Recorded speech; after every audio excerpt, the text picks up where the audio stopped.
Question number 16. Revision number 3 notes. Pass necessary journal entries for the issue and redemption of debenture. Redemption की जो entries हैं वो हमारे course से हट गई हैं इस साल के लिए, तो हमें इस क्वेश्चन में सिर्फ इशू वाली एंट्रीज करनी है। In the following cases 20,000 12% debentures of ₹50 each were issued and to be redeemed as follows. देखा होगा पहले केस में issued at par and redeemable at 10% premium. कोई डिफिकल्ट चीज नहीं है इसके अंदर, सिर्फ रिवीजन पर्पस से ये क्वेश्चन डाला हुआ है। सर जब डिबेंचर या शेयर्स इशू होते हैं और क्वेश्चन के अंदर इंस्टॉलमेंट गिवन नहीं है, एप्लीकेशन पे इतना, अलॉटमेंट पे इतना, कॉल पे इतना, इसका मतलब सारा का सारा पैसा एप्लीकेशन पे मंगा लिया गया। एक ही इंस्टॉलमेंट है, एंट्रीज कितनी होती हैं? Number of instalments multiply by 2। कितनी इंस्टॉलमेंट हो मल्टीप्लाई बाय 2। इस क्वेश्चन में एक इंस्टॉलमेंट है तो मल्टीप्लाई बाय 2, तो एंट्री होगी। Bank account debit to 12% debenture application account 20,000 debenture है और 50 रुपीज जो है वो फेस वैल्यू है और वही इशू प्राइस है। क्वेश्चन में लिखता है इशूड एट पार, मतलब जितनी फेस वैल्यू है उतने पर ही हमने डिवेंचर इशू किया। फर्स्ट एंट्री फेस वैल्यू से होती है जो इशू प्राइस से होती है।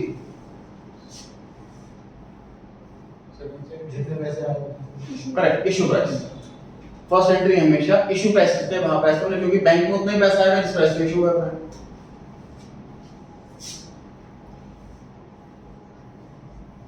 नरेशन में being application money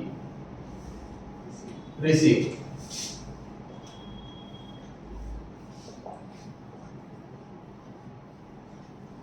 next entry 12% debenture application account debit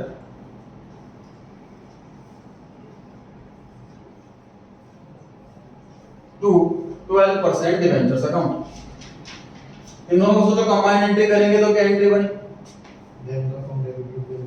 bank account debit to 12% debenture account. Basically bank का नाम की एसेट बढ़ गई और डिवेंचर नाम की लायबिलिटी बढ़ गई। एप्लीकेशन अकाउंट से एप्लीकेशन अकाउंट कैंसिल।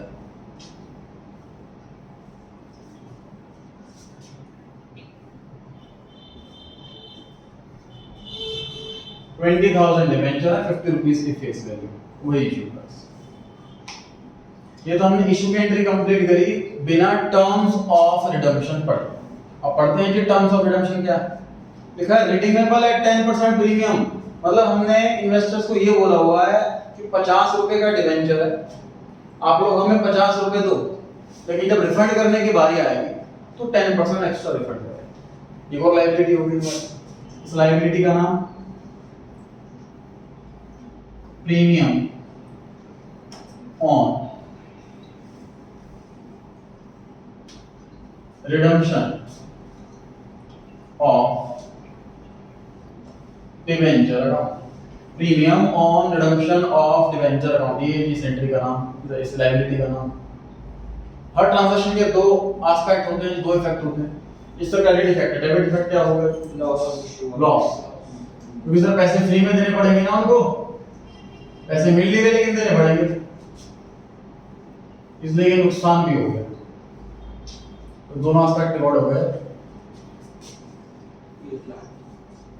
बताइए मल्टीप्लाई बाय 10 होगा कि नहीं? नहीं, क्या होगा? लेकिन 10% लिखा है। 10% 99% क्वेश्चन में बुक में भी फेस वैल्यू 100 रुपए होती है, इसलिए हमारी हैबिट होती है 10% को 10 रुपीस पढ़ना, 5% को 5 रुपीस पढ़ना। लेकिन रियलिटी में ध्यान रखना, अलर्ट रहना कि ये परसेंटेज ही है, और जितनी भी परसेंटेज होती हैं वो फेस वैल्यू पे अप्लाई होती है। फेस वैल्यू इस क्वेश्चन में 50 रुपीस, तो 50 का 10% 5 रुपीस।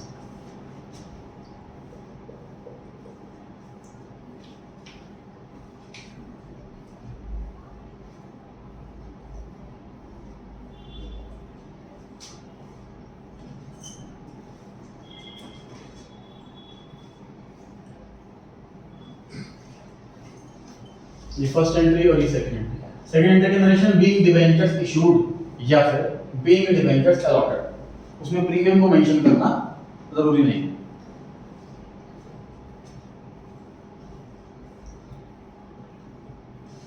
सेकंड केस पर आ जाए। सेकंड केस में लिखा है issued at a premium of 10% and redeemable at a premium of 20%। Issue 10% premium पे करा है और रिडीम 20% प्रीमियम पे करा है।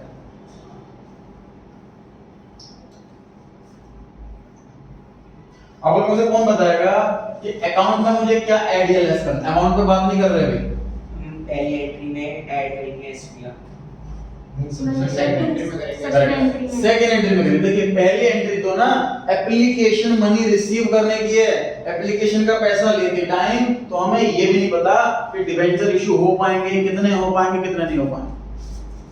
फर्स्ट एंट्री में कभी कोई चेंज नहीं आता, कोई भी केस आ जाए चेंज आता सिर्फ अमाउंट का आता, एंट्री यही रहती।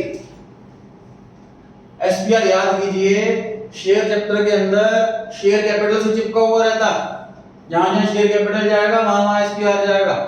उसी तरीके से डिबेंचर चैप्टर में डिबेंचर से चिपका होता, जहां जहां ये परसेंटेज डिबेंचर अकाउंट जाएगा वहीं वहीं एसपीआर जाएगा।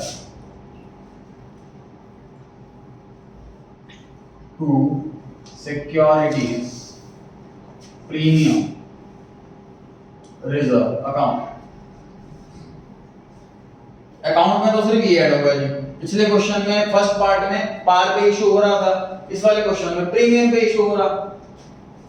आपको दोबारा नोट करना ना है, सेकंड केस करा रहा हूं ना, आपको नहीं लिखना है ऐसे। फर्स्ट पार्ट नोट करने के बाद सेकंड पार्ट में दोबारा नोट करोगे ना आप तो पूरा। मेरे पास फायदा है, मेरे पास पूरा, आपके पास कॉपी दोबारा लिखना पड़ेगा। तो फिर से लिखो ये सारी एंट्री सेकंड केस की। अमाउंट पे चर्चा करते हैं। जो फर्स्ट वाले एंट्री में बताइए कहां अमाउंट में चेंज करने की आवश्यकता है या नहीं? कहां करनी चाहिए? 50 की जगह 55, 50 की जगह 55 सर। फर्स्ट एंट्री जो होती है मैं डिस्कस किया था फर्स्ट पार्ट में भी, इशू प्राइस की होती है। 50 रुपीस फेस वैल्यू है, 10% का प्रीमियम, तो हमारा इशू प्राइस 55 रुपए। हम लोगों से बोल रहे हैं कि आप हमें 55 दो, हम ऐसा मान के आपने 50 देंगे, इंटरेस्ट 50 कर देंगे, 5 रुपए एक्स्ट्रा लेते हैं। बैंक में पैसा 55 आ रहा, इसलिए फर्स्ट एंट्री में 55।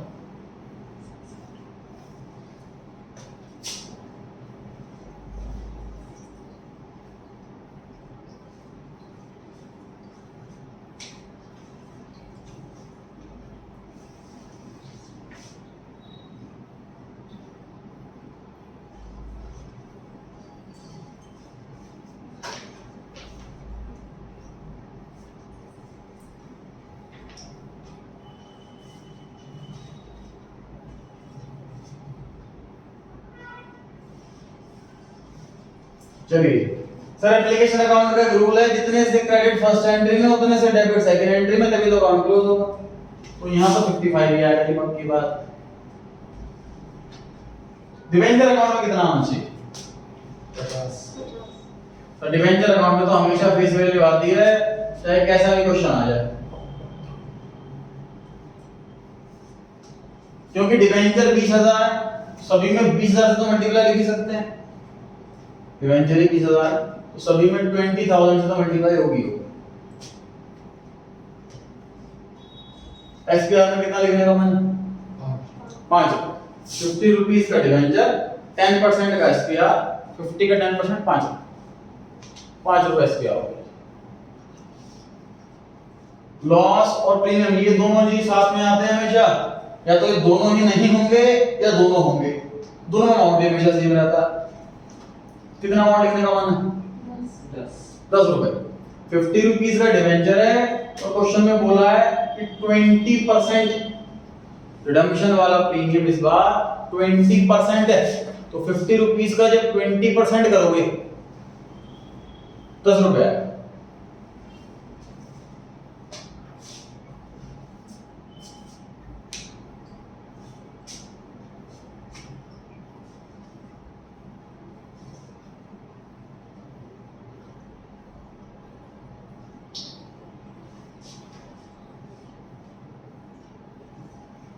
थर्ड पार्ट आप कट कर सकते हैं, ये प्रीवियस ईयर मतलब इसका सिलेबस हट गया, रिडेम्पशन कैश में हो और कुछ फ्रेश डिवेंचर इसे बोलते हैं, कन्वर्जन टॉपिक था एक कि डिवेंचर रिडीम करने के टाइम हम कन्वर्ट कर दें shares.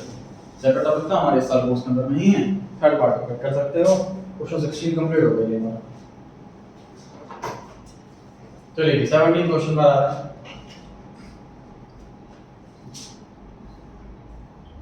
Company on 1st April 2019 acquired assets of the value rupees 6 lakh and liabilities worth 70,000 from P Limited at an aggregate value of 5,50,000। तो सर कुछ एसेट लिए हैं, कुछ लायबिलिटी लिए हैं और परचेज कंसिडरेशन कितनी होगी ये वाला अमाउंट भी दे रखा। आगे कंपनी ने इशू करे हैं 12% डिबेंचर 100 रुपए वाले 10% प्रीमियम पे in full satisfaction of the purchase consideration. The debentures were redeemable 3 years later at a premium of 5%। जो डिबेंचर इशू हुए हैं वो रिडीम प्रीमियम पे होने। जर्नल एंट्रीज पास करनी है जी इंक्लूडिंग रिडेम्पशन, मतलब इशू और रिडेम्पशन दोनों की मांगी है। हमारे पास इस साल कोर्स के अंदर सिर्फ इशू की, सिर्फ इशू की बात है। पता है फर्स्ट एंट्री क्या लिखने का मन? इस बार पैसे नहीं आ रहे, एसेट आ रहे हैं। एसेट कौन सी मेंशन नहीं है तो सन्ड्री एसेट्स।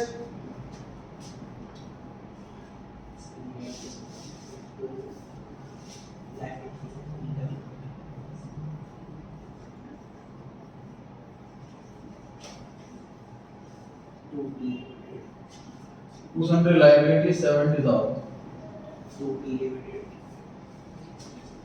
तो वेंडर लिखते हैं, वेंडर का नाम दे रखा हो तो वेंडर का नाम लिखेंगे और वेंडर का नाम नहीं दे रखा तो वेंडर लिखेंगे। सर 6 लाख रुपए की एसेट और 70,000 की लायबिलिटी, तो हमें पैसे देने चाहिए 5,30,000। 6 लाख की एसेट और 70,000 की लायबिलिटी, तो हमें पेमेंट करनी चाहिए 5,30,000, लेकिन हम पेमेंट कर रहे हैं 550, ज्यादा एक्स्ट्रा पेमेंट कर रहे हैं। तो सर जरूर इस कंपनी की गुडविल होगी तभी एक्स्ट्रा पैसे पे कर रहे हैं।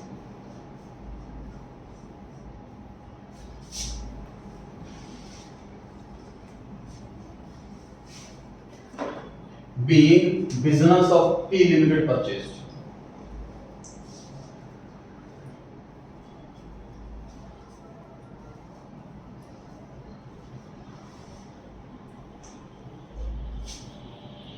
या फिर being assets and liabilities of P Limited took over।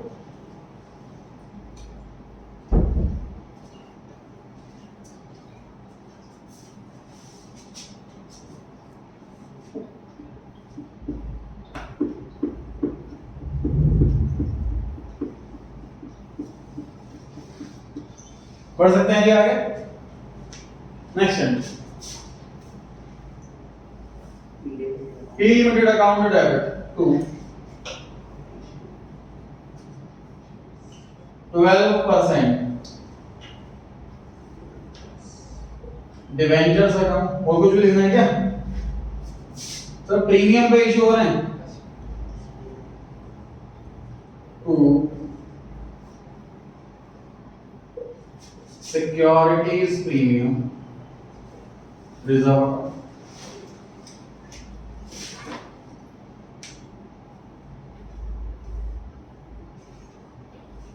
P limited sir vendor का रूल है जितने से क्रेडिट उतने से ही डेबिट, तभी तो अकाउंट क्लोज होगा।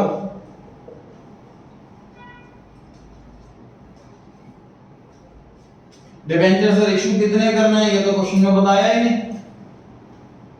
फॉर्मूला वो परचेज कंसीडरेशन को इशू करा। बिल्कुल सही, number of debentures working note में बनाते हैं जी हम। Number of debentures equals to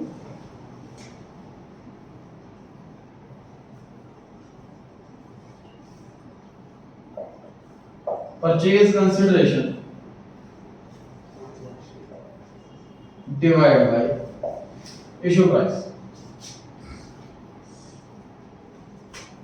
purchase consideration question में मेंशन है सर 5,50,000,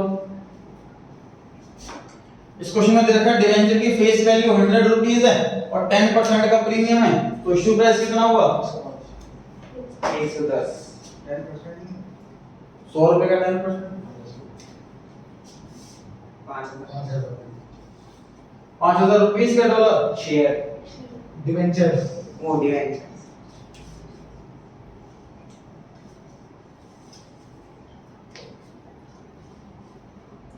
5000 डिवेंचर इशू हो रहे हैं, तो डिवेंचर अकाउंट के सामने 5000 इनटू में फेस वैल्यू, तो फेस वैल्यू 100 नहीं दे रखी होती तो प्रिज्यूम क्या प्रिज्यूम करते? 100 या 10? 100। इक्विटी शेयर 10 रुपए, प्रेफरेंस शेयर 100 रुपए, डिवेंचर 100 रुपए, ये प्रिजम्पशन होती है क्योंकि प्रैक्टिकल लाइफ में इसी रेट पे इशू होता है, इसलिए वहीं से प्रिजम्पशन है। प्रीमियम में कितना लिखने का मन है? 5000 डिवेंचर्स हैं, 10 रुपए पर शेयर प्रीमियम। क्या एंट्री कंप्लीट हो गई या कुछ कमी लग रही?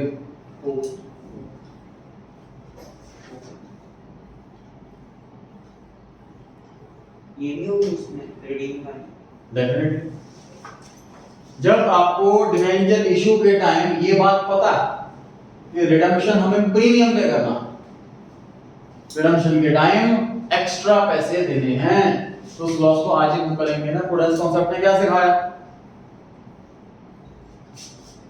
तो क्रेडिट साइड में प्रीमियम, ये जो जगह छोड़ी हुई मैंने ऐसे थोड़ी छोड़ी हुई थी, premium on redemption of debenture account, और डेबिट साइड में loss on issue of debenture account debit. इसमें लिखा हुआ है सर 5% का प्रीमियम होगा रिडम्पशन के टाइम, 100 रुपीस का 5% 5 रुपीस, और डिवेंचर कितने हैं? 5000। 5000 डिवेंचर है और पर डिवेंचर 5000, 5000 डिवेंचर है, पर डिवेंचर 5। समझ पा रहे हैं? कोई डाउट हो तो पूछ सकते हैं। अब कंप्लीट हुआ ये रिडम्पशन का एंट्री कोर्स में नहीं है, वरना वो नहीं करते, बस वो ऐड हो जाता है।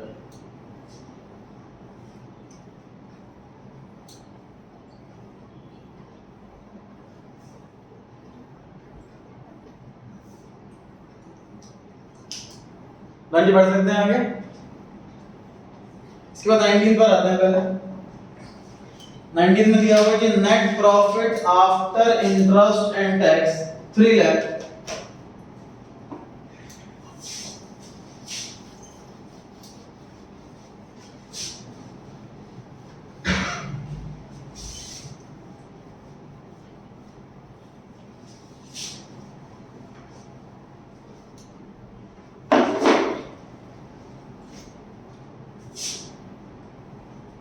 देखिए प्रॉफिट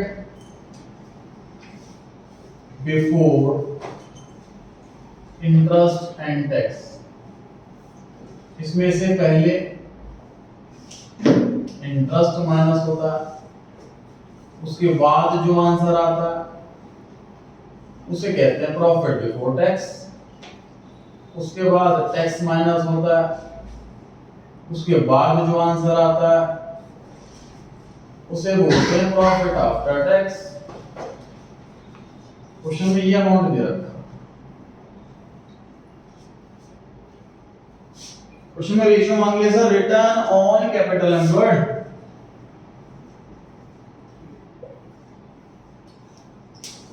कोई दूसरा नाम भी है इस रेशियो का? यस क्या नाम? Return on investment. Correct, return on investment.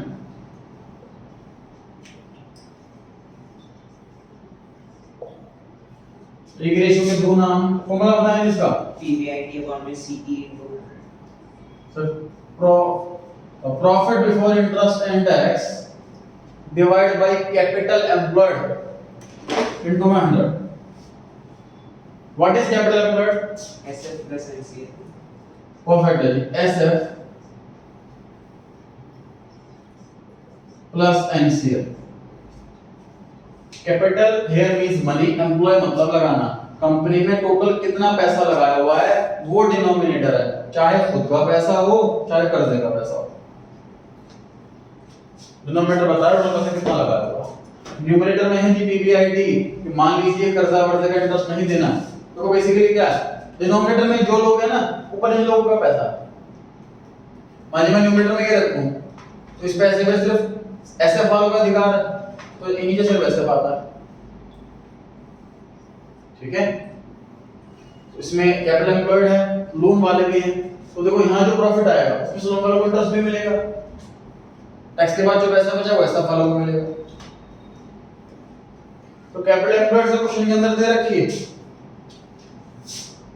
Capital employed question के अंदर दे रखी है 22,50,000। जो मिसिंग है वो न्यूमरेटर है जी PBIT। अब यहां से हमें सीढ़ी चढ़ते हुए यहां पहुंचना, तो न्यूमरेटर मिलेगा। टैक्स का रेट कितना है 40%। अब ऐसा एग्जांपल सोच लीजिए कि मान लीजिए मेरी साल की सैलरी जितने भी रुपए है उसमें से मैं 40% टैक्स दे देता हूं और मैं घर लेके जाता हूं 3 लाख, तो बताओ मेरी सैलरी कितनी। तो मुझे ऐसा छोटा सा बेसिक सा क्वेश्चन है मैथमेटिक्स, जितना भी अर्न करते हैं उसका 40% टैक्स में चला जाता है और घर लेके जाते हैं 3 लाख रुपए, तो बताओ सैलरी कितनी। तो सोच के देखो कि मान लीजिए मेरी सैलरी 100 रुपए, तो 100 रुपए में से 40 रुपए टैक्स चला जाता होगा, तो घर में लेके जाता हूँ 60 रुपीज, तो 3 लाख डिवाइड 60 रुपीज जो है उससे डिवाइड करो, जो चाहिए उससे मल्टीप्लाई करो, ये आ गया 5 लाख।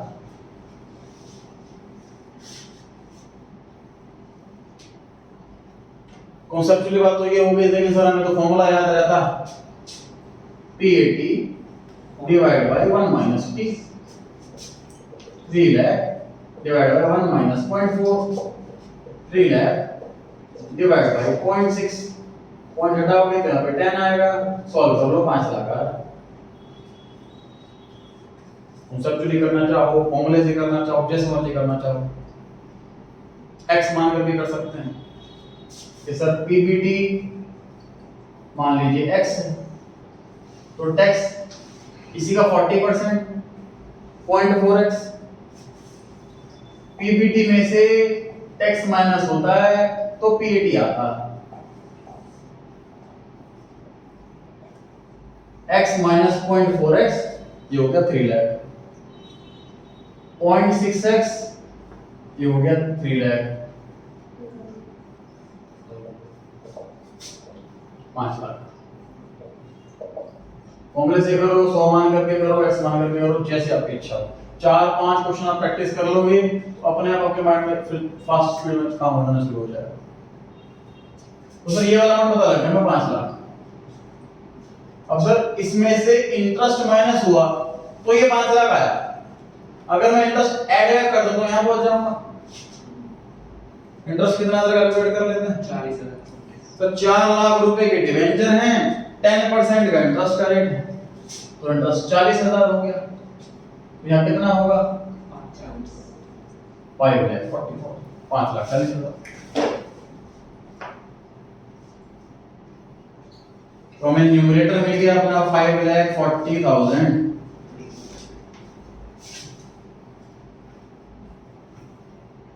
कितना आंसर आया जी 24%।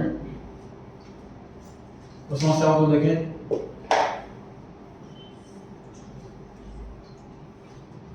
ऐसे क्वेश्चन भी काफी दे रखे हैं बुक के अंदर, एग्जाम में भी काफी आए हुए हैं, लेकिन तब भी मेजॉरिटी बच्चे गलत वोट कर देते हैं, इसमें कंफ्यूज हो जाते हैं कि कैसे करें, बिफोर में कैसे लाएं, इंटरेस्ट ऐड में कैसे करें। उन्हीं की है जिन्होंने घर पर ट्राई नहीं करके देखा। बस 2 क्वेश्चन भी आप घर पे ऐसे खुद से करके देख लोगे तो एग्जाम में गारंटीड कर पाओगे।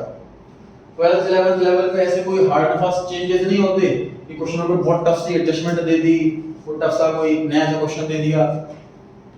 प्रोफेशनल कोर्स करोगे आपको एक भी क्वेश्चन एग्जाम में करा हुआ नहीं मिलता। प्रोफेशनल कोर्स के अंदर सारा पेपर नया होता है। हर एक क्वेश्चन ऐसा होता है जो ना कभी किसी स्टूडेंट ने किया, ना कभी किसी टीचर ने पढ़ाया, उनको डिफरेंट ही बनाया जाता है। एग्जामिनर को इंस्ट्रक्शन दी जाती है कि आपको अपने साइड से क्वेश्चन बनाने हैं, किसी बुक से देने नहीं। तो 12th लेवल तो बहुत इजी लेवल है, समझ लो। हमारे क्वेश्चन करे हुए ही आते हैं, एडजस्टमेंट भी बुक की ही आएगी, सिर्फ अमाउंट फिगर ऊपर नीचे होनी है बस। बहुत इजी लेवल है। गवर्नमेंट को जो है अपना लिटरेसी रेट बढ़िया करना होता, इसलिए पेपर जो है आसान बनाया जाता, लूज मार्किंग की जाती। नोट कर लिया सभी ने? 18 क्वेश्चन पर आ गए। You are required to fill in the missing figures in the following common size balance. Missing figure वाले क्वेश्चन इतने ज्यादा आसान होते हैं कि मैं इसको सिर्फ रिवीजन और टेस्ट सीरीज में ही रखता हूँ, मैंने नॉर्मल सिलेबस में नहीं करा, क्योंकि समझ लो ये इतना ज्यादा हिंट के साथ सॉल्व किया हुआ होता। Common size balance sheet. Sir common size में खास बात होती है कि दोनों ईयर इंडिपेंडेंट होते हैं। 2018 और 19 दो ईयर दे रखे हैं, तो जब 18 सॉल्व करेंगे तो 19 की तरफ नहीं देखेंगे, जब 19 सॉल्व करेंगे तो 18 की तरफ नहीं देखेंगे, दोनों इंडिपेंडेंट होते हैं। सर डिपेंड कब होते हैं? कंपैरेटिव। कंपैरेटिव में क्यों डिपेंड होते हैं? क्योंकि चेंज वाला अमाउंट लेते हैं। लास्ट ईयर तो 10 लाख था, करंट ईयर में 12 लाख, तो चेंज 2 लाख ऐसे लिया जाता, इसलिए डिपेंड होते हैं एक दूसरे पर। कॉमन साइज में डिपेंड नहीं होते, इंडिपेंडेंट होते हैं। समझिए दो अलग अलग क्वेश्चन है।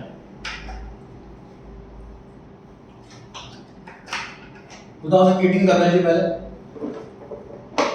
आप लोग नोट्स में करेंगे कि कॉपी में करेंगे?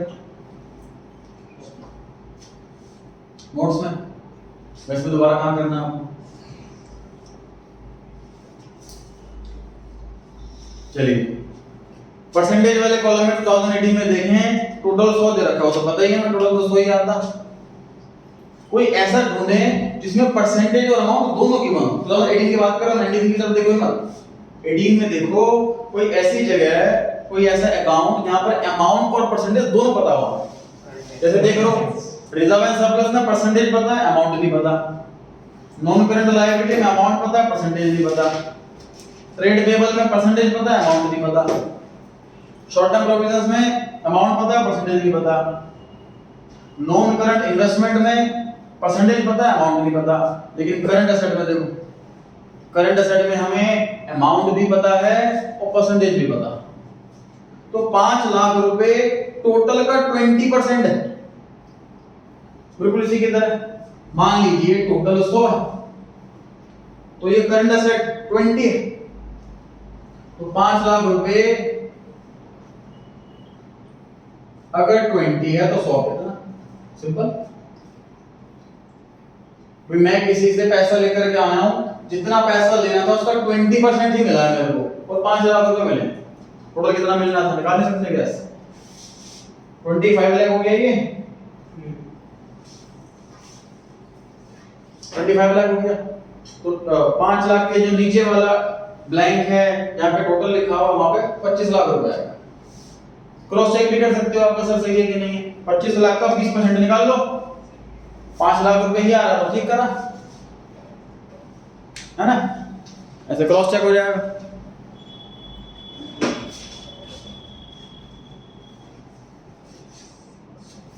अब सर जो नॉन करंट इन्वेस्टमेंट है वो 4% है, तो कर दीजिए 25 लाख का 4%,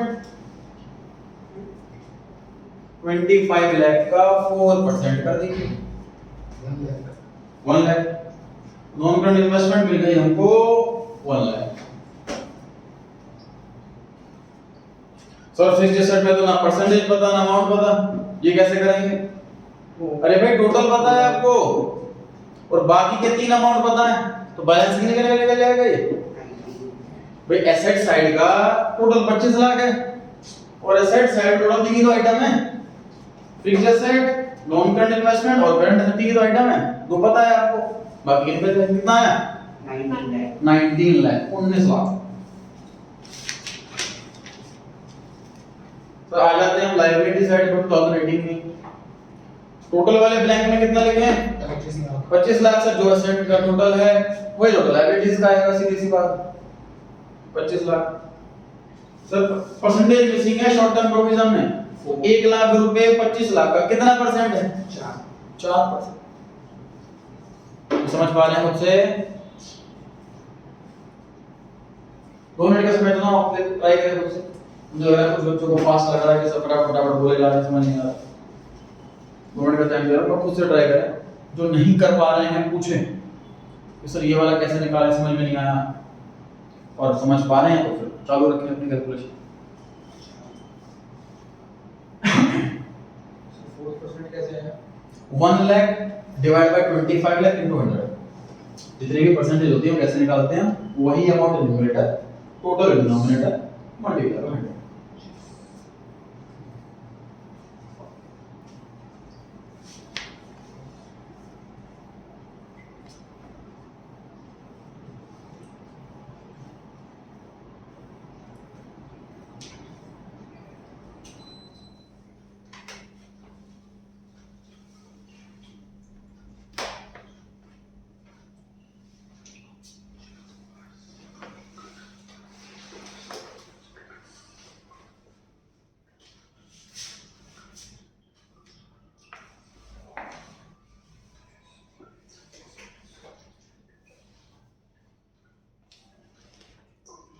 डन जी। मुझे बताइए ट्रेड पेबल्स में लिखा हुआ था 16%, तो 25 लाख का करेंगे 16%, तो अमाउंट आ जाएगा कितना? अमाउंट आया 4। 25 लाख का 16% कर देंगे तो इसका अमाउंट आ जाएगा 4 लाख।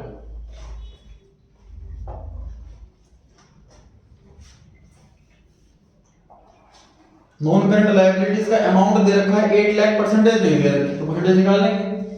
8 लाख अपॉन 25 लाख इनटू 100, कितना हुआ जी? 32%। अभी जो कितने जो कैलकुलेशंस कर रहे हैं कि रफ फर्क है, एग्जाम में आप इसके लिए लाइन ड्रॉ करके वहां पर दिखाएं या आगे पीछे जहां मर्जी करें, आपकी इच्छा। ये वर्किंग नोट नहीं है, रफ फर्क है, तो कैलकुलेशन कर रहे हैं। तब भी लेकिन सजेशन मैं देता हूं कि कहीं पर पेज पर लाइन ड्रॉ करके ऊपर रफ फर्क करके वहां कैलकुलेशन करें।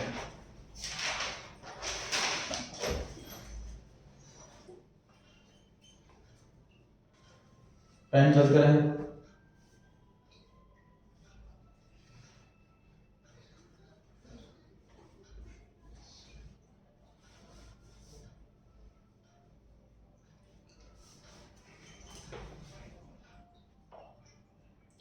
रिजर्व एंड सरप्लस की परसेंटेज गिवन है सर, अमाउंट गिवन नहीं। लिखा हुआ 8% है रिजर्व एंड सरप्लस, तो 25 लाख का 8% निकाल दो ना, 2 लाख रुपए आ गए। रिजर्व एंड सरप्लस 2 लाख रुपए आ गए।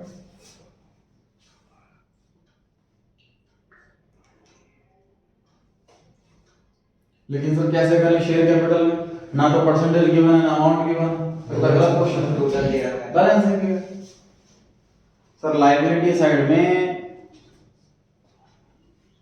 टोटल 5 आइटम है, share capital, reserve and surplus, non current liability, trade payable और short term provision. Total 5 item हैं लायबिलिटी साइड में। टोटल पता है हमें, 4 आइटम पता है, 5 आइटम बैलेंसिंग फिगर निकल जाएगी। टोटल में से ये 4 आइटम माइनस कर दो, बैलेंसिंग फिगर आ जाएगा शेयर कैपिटल कितना है? 10 लाख। 10 लाख।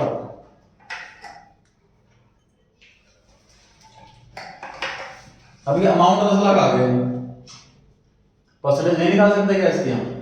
10 लाख रुपए न्यूमरेटर, 25 लाख डिनोमिनेटर इनटू 100, ये आ गया 40%।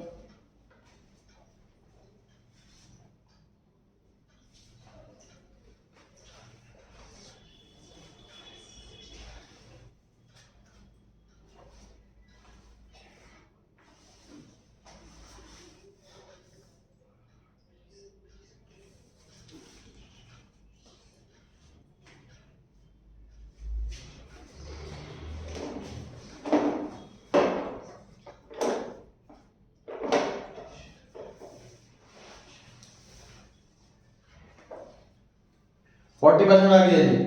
2018 कंप्लीट हो गया, 19 पर आ गया। 2019 में कोई ऐसी फिगर ढूंढनी है हमें जिसका अमाउंट और परसेंटेज दोनों पता हो। ढूंढो कहाँ, बताओ। करंट एसेट्स में चेक करो, करंट एसेट्स का अमाउंट भी पता है और परसेंटेज भी पता है। 10 लाख रुपीस अमाउंट है और वो 25%। जब 19 सॉल्व करो 2019 ही देखना, 18 मत देखना उस टाइम बिल्कुल भी। तो 10 लाख रुपीस अगर 25% है तो फिर बताइए 100% कितना। 10 लाख को 25 से डिवाइड करो, 100 से मल्टीप्लाई करो। 10 लाख बेसिकली 25% है, तो जो है उससे डिवाइड और जो चाहिए उससे मल्टीप्लाई। 25 लाख 25 लाख रुपए आ गए। 25 लाख रुपए टोटल है, 25 लाख 40 लाख 40 लाख है। तो 40 लाख का टोटल है 2019 के लायबिलिटी साइड का। उसके ऊपर 10 लाख पता है। नॉन करंट इन्वेस्टमेंट कैसे निकालोगे? क्वेश्चन कहता है कि 5% है, तो 40 लाख का 5% कर दें, 2 लाख रुपए आ गया। तो 2 लाख रुपए मिल गई नॉन करंट इन्वेस्टमेंट। लेकिन सर फिक्स्ड एसेट कैसे निकाले? ना तो अमाउंट पता ना परसेंटेज पता। टोटल का बैलेंसिंग फिगर कैसे? टोटल 40 लाख आना चाहिए, बाकी के दो आइटम पता है, बचा हुआ फिक्स्ड एसेट आ गया 28 लाख। 28 लाख आ गए जी फिक्स्ड एसेट। अब 28 lakh divide by 40 lakh into 100, percentage आ जाएगी 70%, 70%।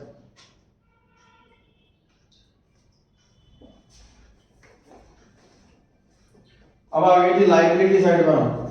टोटल वाला ब्लैंक है, वहां कितना लिखें? 40 लाख। सर जो टोटल एसेट साइड का है डेफिनेटली वही टोटल लायबिलिटी साइड का होगा। टोटल में 40 लाख। शॉर्ट टर्म प्रोविजन लिखा है सर 4 लाख रुपए, तो 4 लाख 40 लाख का कितना परसेंट होता है? 10% होता है, 10%। ट्रेड पेबल 20% है, 40 लाख का 20% कितना हुआ? 8 लाख। ट्रेड पेबल हो गया 8 लाख।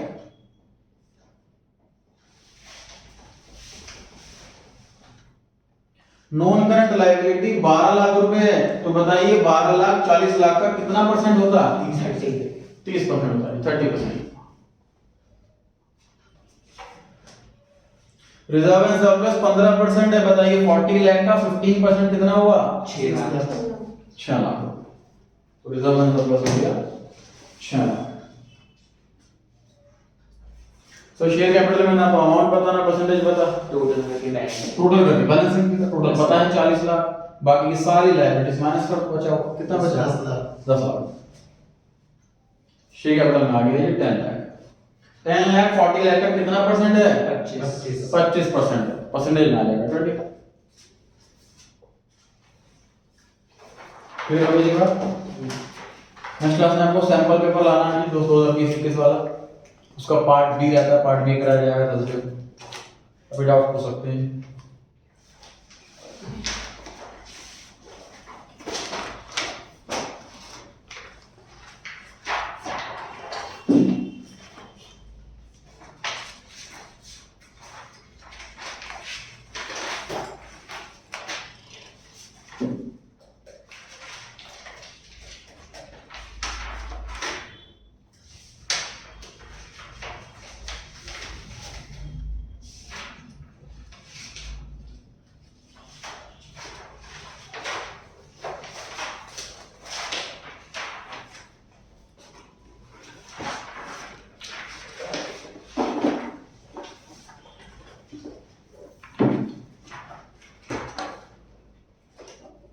टेस्ट के सारे स्केड्यूल मैंने अपलोड कर दिए हैं ऐप पर,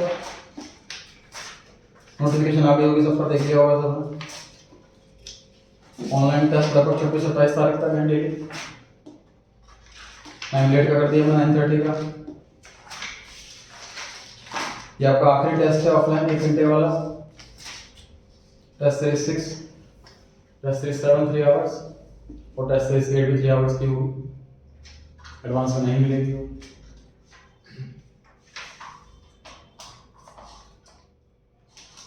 डाउट नहीं किसी को? चले जाते हैं।